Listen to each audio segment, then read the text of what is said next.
Hello दोस्तों, आज हम आप लोग को बीएससी फोर्थ सेमेस्टर में यूनिट नंबर 5 इथनोबॉटनी पढ़ाने जा रहे हैं। तो चलिए हम इसे देखते हैं।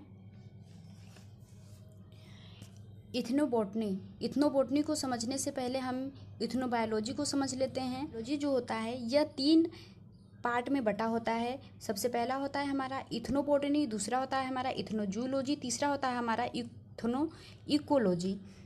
तो इथनोबॉटनी जो होता है यह 2 शब्दों से मिलकर के बना होता है। सबसे पहला होता है इथेनोज, दूसरा होता है हमारा बॉटनी। इथेनोज का मतलब होता है पीपल, रिलेशनशिप, प्रिमिटिव पीपल, यानी जो पीपल्स होते हैं वे, या फिर इसका मतलब होता है रिलेशनशिप, या फिर जो भी हमारे पहले के लोग हैं प्रिमिटिव पीपल्स वो। और बॉटनी जो होता है हमारे प्लांट से रिलेटेड होता है, क्योंकि हम बॉटनी में हमेशा प्लांट का ही स्टडी करते हैं। तो ये हमारे प्लांट से रिलेटेड हो गया। तो इसका हम यदि हम इसका कहें तो इसमें क्या हो गया कि जो पीपल और प्लांट के बीच जो भी हमारा रिलेशनशिप होता है वही हमारा क्या कहलाता है, इथेनोबॉटनी कहलाता है। पीपल एंड प्लांट के बीच जो भी रिलेशनशिप है वो हमारा इथेनोबॉटनी कहलाता है। तो चलिए अब हम इसके डिफिनेशंस को देख लेते हैं। तो डिफिनेशंस हम जब इथेनोबॉटनी का देखेंगे तो इसमें क्या होता है कि इथेनोबॉटनी जो होता है एक साइंटिफिक स्टडी होता है। किसके किसके बीच का होता है, पीपल एंड प्लांट के बीच जो भी हमारा रिलेशनशिप है, इसी का हम जो साइंटिफिक स्टडी करते हैं वही हमारा कहलाता है इथेनोबॉटनी।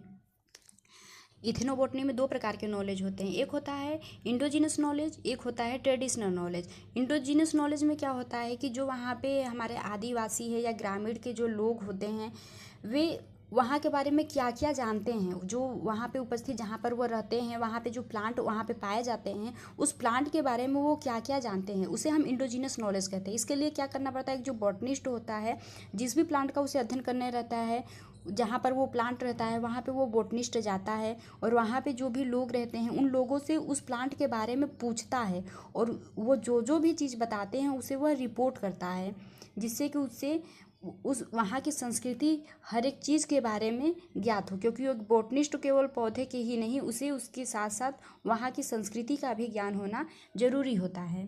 और जो हमारा ट्रेडिशनल नॉलेज होता है, ट्रेडिशनल नॉलेज वे नॉलेज होते हैं जो कि हमारे शास्त्रों में, महाकाव्यों में, इन सब चीज़ों में लिखा होता है, जो उन सब चीज़ों से पता चलता है और जो हमें पीढ़ी दर पीढ़ी हमारे पूर्वजों से मिलता है। वे जो नॉलेज होते हैं उस नॉलेज को हम ट्रेडिशनल नॉलेज कहते हैं। इंडोजिनस नॉलेज और ट्रेडिशनल नॉलेज ये दोनों आपस में मिलते हैं और इथेनोबॉटनी को बनाते हैं। चलिए अब हम इसकी हिस्ट्री को देख लेते हैं। इथनोबॉटनी की हिस्ट्री को देख लेते हैं। तो जो टर्म है, सबसे पहले इथनोबॉटनी जो टर्म है इसको सबसे पहले जोन्स विलियम हर्शबर्गर ने दिया था।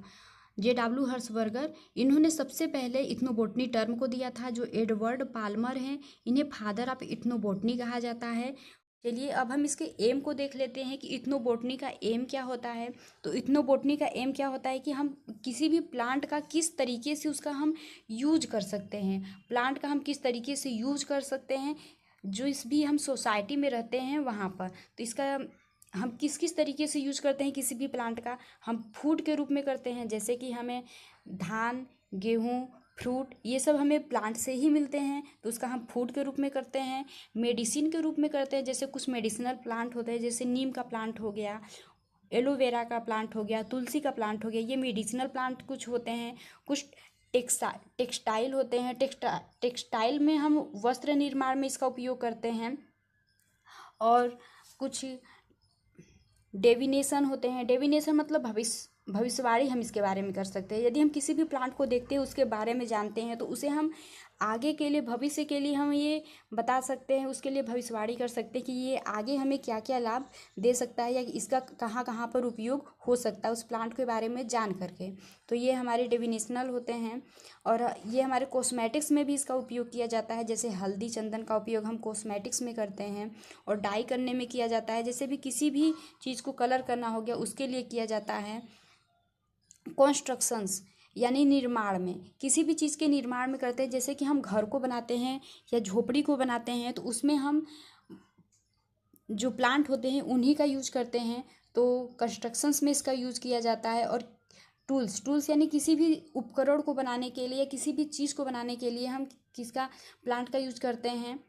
तो हमारा एम यही होता है कि हम प्लांट का यूज कहाँ कहाँ पे किस किस तरीके से कर सकते हैं, यही इसका हमें इथनोबॉटनी का एम होता है। चलिए अब हम इसके एस्पेक्ट को देख लेते हैं। दो एस्पेक्ट में हम इसकी स्टडी को कर सकते हैं जो इथनोबॉटनी होता है। सबसे पहला हम एस्पेक्ट में देखेंगे तो सबसे पहला में हम साइंटिफिक स्टडी सिर्फ करते हैं। किसी भी प्लांट का हम केवल साइंटिफिक स्टडी करते हैं। जैसे कि जो एक बॉटनिस्ट होता है वो केवल साइंटिफिक स्टडी करता है कि पेड़ को लाएगा, काटेगा, उसका LSTS उसके बारे में जानेगा, ये उसका साइंटिफिक स्टडी ही केवल करेगा। पेड़ खत्म हो या वहाँ के जो क्षेत्र के लोग हैं उसके बारे में क्या जानते हैं क्या नहीं, उसके बारे में उससे किसी भी चीज़ से मतलब नहीं है। केवल वो पेड़ को अपने साइंटिफिक रूप से उसका बस केवल स्टडी करेगा। वह हमारे फर्स्ट एस्पेक्ट में हम उस तरीके की स्टडी किया जाता है। और जो दूसरा होता है उसमें हम क्या करते हैं कि वहाँ की जो संस्कृति होती है उस रूप में उस पेड़ के बारे में, जो भी हमारा प्लांट होता है उसके बारे में हम जानते हैं। जो एंथ्रोपोलॉजिस्ट होते हैं उस तरीके से हम उसका स्टडी करते हैं। 20वीं सेंचुरी से पहले क्या था कि जो एक बोटेनिस्ट थे, जो एक बॉटनिस्ट हुआ करते थे और एक जो एंथ्रोपोलॉजिस्ट थे, ये अलग अलग रहते थे, ये अलग अलग काम करते थे। लेकिन 20वीं सेंचुरी में क्या हुआ कि बोटेनिस्ट और एंथ्रोपोलॉजिस्ट साथ साथ आए और डाटा को कलेक्ट किए। क्योंकि एक जो इथेनोबॉटनी को हम मल्टी डिसिप्लिनरी स्टडी कहते हैं। क्यों कहते हैं? क्योंकि जो हमारे इसमें इथनोबॉटनी में जो भी हमारे बॉटनिस्ट होते हैं उन्हें केवल पौधों के ही बारे में ज्ञान नहीं होना चाहिए, पौधे के साथ साथ क्षेत्र की संस्कृति के बारे में भी ज्ञान होनी चाहिए। उन्हें फाइटोकेमिस्ट्री के बारे में ज्ञान होना चाहिए और फार्मेकोलॉजी के बारे में ज्ञान होना चाहिए, इकोनॉमिक्स के बारे में ज्ञान होना चाहिए, मेडिसिनल उसके साइंस क्या है प्लांट का उसके बारे में ज्ञान होना चाहिए, एग्रीकल्चर के बारे में ज्ञान होना चाहिए, इकोलॉजी के बारे में ज्ञान होना चाहिए। इसी प्रकार उन्हें बहुत सारे ज्ञान होने चाहिए एक इथेनोबॉटनी के लिए। इसीलिए हम इसे क्या कहते हैं? मल्टी डिसिप्लिनरी स्टडी कहते हैं। तो यदि आप लोग को यह वीडियो अच्छा लगा तो वीडियो को लाइक करें और चैनल को सब्सक्राइब